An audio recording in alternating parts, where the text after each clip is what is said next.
మన శ్రీకాకుళం జిల్లాలో ముఖ్యంగా ప్రతి ఆర్ఎస్కి ఇన్ఛార్జ్ అంటే విఏఎస్ అందరం చాలా ఇబ్బందికి గురవుతున్నాం సార్.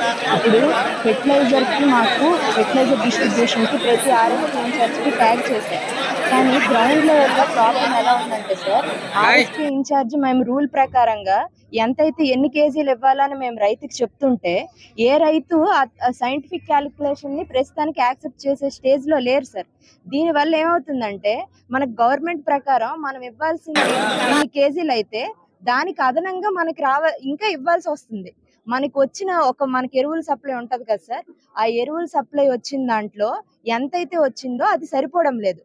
ప్రతి ఆర్ఎస్కే ఇన్ఛార్జ్ చాలా వరకు ఇందులో మహిళలు చాలా మంది ఉన్నారు సార్. చుట్టూ ఒక ఆర్ఎస్కే ఇన్ఛార్జ్ కూపన్స్ ఇస్తున్నాము, అంతా పగడ్బందీగా చేస్తున్నాం సార్ జెన్యూన్ గా. కానీ ప్రతి ఆర్ఎస్కేలోన చుట్టూ ఒక 20 మంది 30 మంది ఆర్ఎస్కే ఇన్ఛార్జ్ మీద రైతులు ఎంతెంత ఒక్కొక్కరు దుర్భాషగా మాట్లాడుతున్నారు సార్. చాలా మంది ఇబ్బంది పడుతున్నారు, తాగిసి వస్తున్నారు.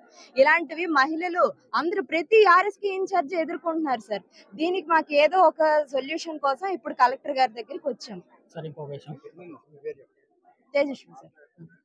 అగ్రికల్చర్ డిపార్ట్మెంట్స్ అనేవి ముఖ్యంగా ఉన్నటువంటి యాక్టివిటీస్ ఏంటంటే ఎక్స్టెన్షన్ యాక్టివిటీస్, అంటే రైతులకి అవేర్నెస్ క్రియేట్ చేసి వాళ్ళకి కొత్త పద్ధతులు నేర్పించి ఆధునికమైన పద్ధతుల్లో వాళ్ళని అవేర్నెస్ క్రియేట్ చేసి వాళ్ళకి రైతుల్లో చైతన్యం తీసుకొని వచ్చి వాళ్ళకి కొత్త ప్రకారం నేర్పించాలి. అది మాది కోర్ జాబ్ అనమాట. కానీ ఇప్పుడు ఎలా ఉందనంటే ఆర్ఎస్కే అనేది ఒక నాలెడ్జ్ సెంటర్ అని చెప్పి పెట్టారు, తర్వాత వన్ స్టాప్ సొల్యూషన్ అని పెట్టారు. బట్ లాస్ట్ కి అది ఇప్పుడు